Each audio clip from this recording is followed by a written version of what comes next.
From Interior Alaska's most trusted news source, this is the Fbx Evening News.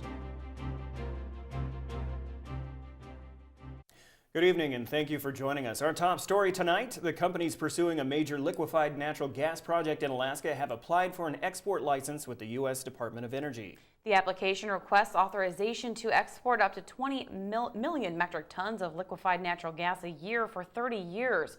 Participants in the project include BP, ConocoPhillips, ExxonMobil, TransCanada, and the Alaska Gas Line Development Corporation.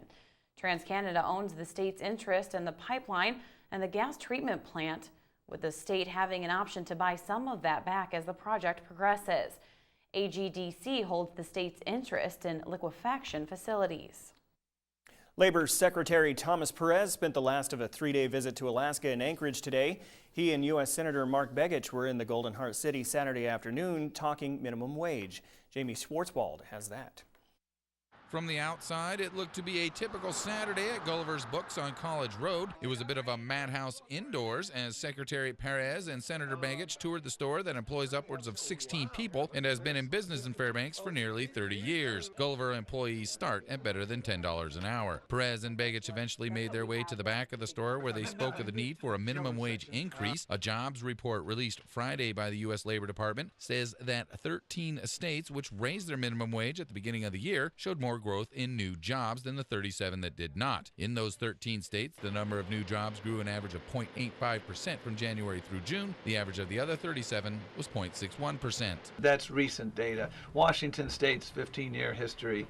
The evidence is overwhelming that when you raise the minimum wage and establish a fair wage, you put money in people's pockets, you don't have job loss. President Barack Obama has made it clear he favors a federal minimum wage of $10.10 an hour. The Minimum Wage Fairness Act, introduced in April of this year, sought to do that. Senator Begich supported the bill, which was voted down 54-42 April 30th. Senator Lisa Murkowski voted in opposition of the act. Mr. Begich says he's hopeful the issue will be back on the floor soon and that fellow senators who voted against will have a change of heart following an upcoming August break. Here's what's going to happen.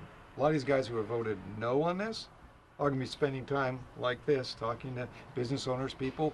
The longer the breaks are, the more reality sets in. They come back to Washington and suddenly realize, oh, you know that issue you were concerned about? I'm now concerned about that. Alaska's current minimum wage stands at $7.75 per hour. Ballot Measure 3, which will appear on the November 4th general election ballot, seeks to raise that minimum to $9.75 per hour by January of 2016. Initiative sponsor Ed Flanagan says Alaska has fallen from the perch of having the highest minimum wage in the country. For 40 years after statehood, we were the highest minimum wage in the country, as you would expect with our cost of living. We are now, as of election day, we will be 21st. Jamie Schwartzwald, News Center 11. A Fairbanks man has been indicted by a grand jury on multiple charges after allegedly punching and threatening a woman while trespassing inside of her residence. 45-year-old Donald Michael Joseph was indicted on several charges, including 2 counts of kidnapping, burglary in the first degree, and third-degree felony assault in connection with the July 10th incident. Court documents reveal the victim's mother stating that Joseph and 3 other men invaded their unlocked home in the early morning hours, claiming they were part of a group called the Native Brotherhood. Joseph then asked where the woman's daughter was, and when he found her inside the home, he punched her in the face and threatened to stab her. The unidentified victim told authorities she and Joseph had a sexual relationship in the past. A trial for his case is set for September. Alaska Governor Sean Parnell was in Fairbanks over the weekend. On Sunday, Mr. Parnell rolled up his sleeves and broke out a pair of tongs to put some work in at the annual Governor's Family Picnic. Now, members of the Alaska Air National Guard staffed grills loaded with hot dogs and hamburgers. Thousands of hungry Alaskans lined up waiting to be served by the state's chief executive.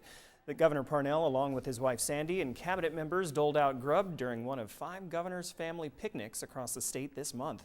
Mr. Parnell took the occasional break to greet picnic goers and even jumped in for a selfie or 2. It's great. Sandy and I enjoyed this time. We bring our cabinet, Lieutenant Governor. It really is our time to just demonstrate our accessibility, but also our service to Alaskans. And it really is a chance for our departments to come out, set up a booth, demonstrate what they do to benefit Alaskans and how we can help. So it's a great day of service and a great day to enjoy fun here at Pioneer Park. Always fun breaking out those tongs. Yep. All right. When we come back, the governor signs a bill that will allow VPSOs to carry firearms. Also, a look back at the Golden Days celebrations. Stay with us. Welcome back to the Fairbanks Evening News. Governor Sean Parnell signed a bill into law that ensures village public safety officers can carry guns. Parnell says that giving VPSOs more resources will make rural Alaskans safer. He signed the bill Friday, and it will take effect in 90 days.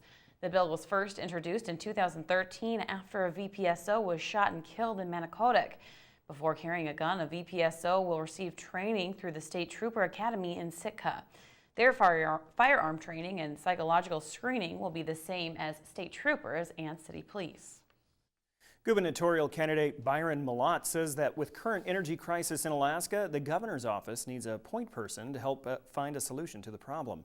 While in Fairbanks Saturday, Malott said that if he is elected, he will create a cabinet-level energy chief position. That person's job would be to engage with people looking for the best ideas to reduce the high cost of energy. Malott said the cost of electricity, heating fuel, and transportation is a real crisis. He said natural gas is one way to help reduce costs, but that renewable energy sources such as hydro and wind must also be considered. And it is crippling to communities and families and individuals, businesses, and institutions. And I believe that it should be treated as a crisis. And so when I'm elected, I will appoint in the office of the governor an assistant who will focus exclusively on working to reduce the high cost of energy. All right, what do a parade, a street fair, and a rubber ducky race have in common? Well, they all happen during Golden Days. Ryan Grimes has some of the details on the floats, the people, and the events that occurred over the Golden Days weekend. This is a week-long event hosted by the Greater Fairbanks Chamber of Commerce. The goal of the event is to shine light on the history of Fairbanks, celebrating the city with great food, games, and events. One event that many residents look forward to every year is the Golden Days Parade. This year's parade has several floats made by political candidates making their campaigns known to the crowd. However, other interesting floats also made an appearance. This is a 1925 Model T Ford, and my father, George Clayton, found it in the woods along the edge of Weeks Field in 1946. And he started driving it in a parade before there was a Golden Days. He drove it since 1949 every year, so this is the 65th run. So our organization is Wilderness Search and Rescue. The bus is our mobile command center. That's if we have a missing person call out, the troopers call us up to come help them find a missing person. And we'll bring up the bus to house our resources and our command out of. The Armed Corps Engineers float this year. It's for the Chena project. These guys have really worked hard this year because of the water situation and blocking up the, closing up the dam, and they've been working 3 weeks solid just to keep this thing under control. After the parade, hundreds of locals visited the Golden Days Street Fair to try some local foods and shop around. It looks like fun. It's kind of busy and interesting at the same time. Over on the Chena River, thousands of rubber duckies were dumped from the Wendell Street Bridge, made to race their way to the finish. The event this year is regarded as the fastest race yet, with some ducks making it over to the finish line in just a little over 10 minutes. The rubber ducky race is a yearly tradition for some folks. Oh, my husband and I come every year. It's a tradition. We have ducks in the race, and actually one of my ducks won one year, so yes, so we're hoping to win big this year, but we don't miss it. It's just a tradition. This is Ryan Grimes reporting. Congressman Don Young today commended the Alyeska Pipeline Service Company for moving its 17th billionth barrel of Alaskan crude down the Trans-Alaska Pipeline System on Saturday, July 19th. Young said when they first envisioned a pipeline to connect the North Slope to the rest of the world and then passed the Trans-Alaskan Pipeline Authorization Act through Congress in 1973, they knew the vital piece of Alaskan infrastructure would provide for Alaskans then, now, and into the future.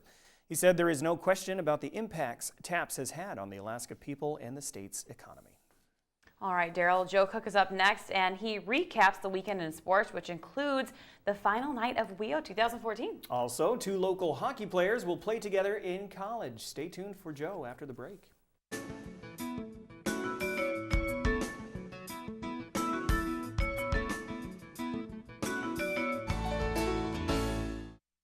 Hello, Interior Alaska. Joe Cook here in the sports seat for you this Monday evening. Now, WEO had its final night of action on Saturday. Let's go back to witness what happened at the Carlson Center. It seems the final night of WEO always had some very special and historic moments, and this year would be no different. In the 1-foot high kick Alaskan style event, Autumn Ridley of Anchorage and Erica Meckel of Fairbanks were the final two in contention. The two thought they were going for the world record in their final kicks, but actually they both tied the world record at 84 inches on their previous successful kicks, to their surprise. The judges know the actual distances, so competitors will perform their best no matter what. Meckel, who won the gold with only one miss on that 84-inch kick, was overcome with emotion. Going after that record for 7-8 years now, and I finally hit it, and I'm just so happy and overjoyed. In the men's 1-foot high kick, Casey Ferguson comes away with the title, successfully kicking at 102 inches. In the night's other events, Jeff Satterfield from Anchorage won the ear weight competition. In the high-flying event, the men's blanket toss, Christian Warrior got the gold as the 5 participants did some acrobatic moves, including the fan-favorite flips. The last competition of the night was the knuckle hop, which gives another name to Bloody Knuckles. Christian Paul defended his knuckle hop title, going just farther than Kyle Worrell. At the end of the night, the athletic awards were given out, and Autumn Ridley was named Most Outstanding Athlete for the 2nd year in a row. Nick Hansen won the coveted Sportsmanship Award in back-to-back years as well. He sums up the WEO experience the best. And this award should go to the whole group this year, because all those 10 people that got voted for, that's just the beginning of all the guys coming up and giving you a high five and everything. And to win the award is an honor, but it's like I want to give the whole thing back to everybody that, you know, shared with me too and helped me get to my next level. It's just such a great thing. On Sunday, runners set out on the 16.5-mile race in the 49th Gold Discovery Run. The race is the 5th in the Flint Hills Cup Series and commemorates Felix Pedro's discovery of gold more than 100 years ago. It started at Clearly Summit with cool temps and some mist out there before ending at the Silver Gulch Brewery in Fox. 134 runners finished, but Chris Eversman might be made of gold as he repeats as the men's titleist, finishing in 1 hour, 39 minutes and 26 seconds. Alexis Morris and Patrick Sartz were 2nd and 3rd, and Davia Flaherty won the women's title in 1 hour, 52 minutes and 43 seconds, which was 13 minutes better than her time last year. Julia Mickley and Erica Bird went 2nd and 3rd. This is kind of an Equinox tune-up. It really helps with the chute and the downhill section of Equinox. This is a really good race for your downhill training. And just the rocky trails and being on trails. Yeah, this is perfect. It's like a mini Equinox. I just think it's a really well-run race, and I love, you know, just the idea of finishing at a brewery and a nice barbecue afterwards and get to see everybody come in too. So it's a fun one. Now some hockey news. Two brothers will be back on the ice this fall as teammates Colton and Jacob Walter verbally committed to play their college hockey for the Blue Goals of the University of Wisconsin-Eau Claire. The Blue Goals are a Division III program in the Wisconsin Intercollegiate Athletic Conference. The Blue Goals won the NCAA title in 2013 and have won the last 2 WIAC championships. The Twins face each other in the Ice Dogs and Kenai River Brown Bears games. Jacob appeared in 26 games with 7 points for the Brown Bears in his last year of junior hockey. Colton is a 2-time Robbie Cup champion and had career highs in the regular season with 51 points and the playoffs with 7. He also led the Ice Dogs in assists last year. The Alaska Gold Panthers were a part of the winning team during the ABL's All-Star Weekend. 10 Gold Panthers were named All-Stars. Cody Nolf, Scott Hurst, Vaughn Bozoian, Mike Whelan, and Tanner Pinkston started for the American League. Bozoian, he smacked a 2-run shot over the fence in the last at-bat of the All-Star game. The AL won 10-5 over the NL. Alaska also went 2-0 in the showcase games against the Miners and the Oilers in front of MLB scouts. Now the Gold Panthers will enter the home stretch of the summer on the road as the AL leader at 14-6 and 26-7 overall. They face the Anchorage Bucks tonight in a doubleheader. The ABL playoffs start July 29th.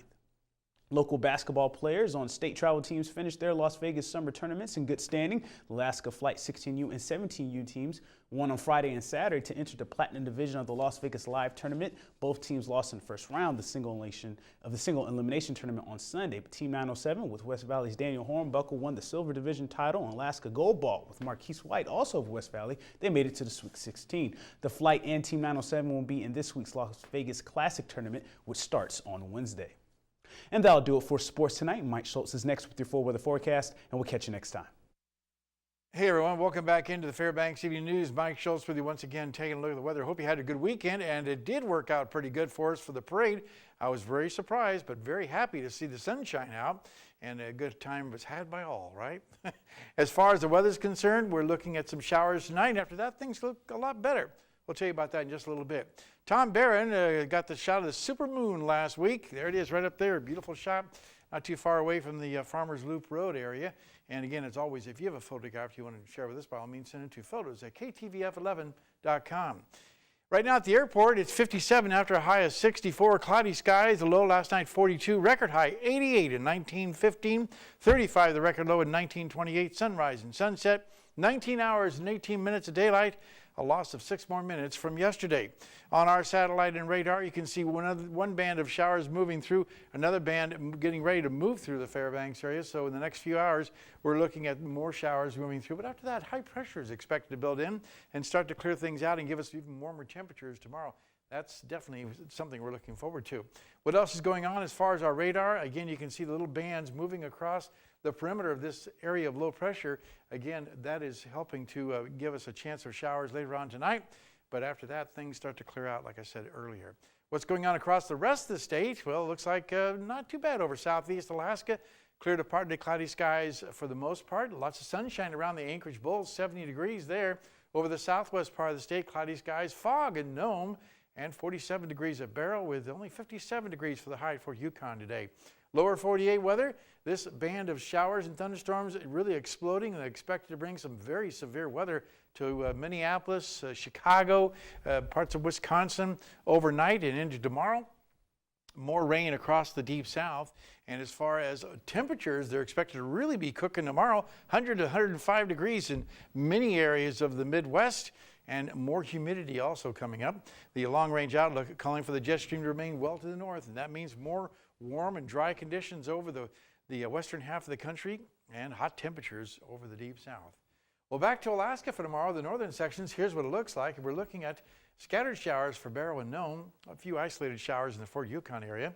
Over the over the interior sections, they're looking at cloudy skies, isolated showers or thunderstorms at Fairbanks, Delta Junction, and Haley. While over southeast Alaska, it looks like cloudy skies and showers at Ketchikan, just partly cloudy skies at Juneau.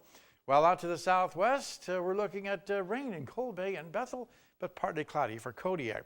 And over down around the Anchorage Bowl, for the most part, sunny skies expected all the way across the entire region with temperatures close to 70 by tomorrow. And over the forecast for the Fairbanks area, mostly cloudy skies, a few light showers are possible, and 50 degrees for the overnight low. Tomorrow's forecast, again, calling for cloudy skies and isolated showers or thunderstorms. And the extended forecast for the 5-day period, looking at 71 degrees on Wednesday, and then temperatures close to 70 degrees all the way through the 5-day period. And we'll be looking at partly cloudy to cloudy skies. The showers should be out of the picture by tomorrow after we get through the system moving in from the west, and that will give us, once again, mainly cloudy to partly cloudy skies, and like I said, temperatures warming up a little bit.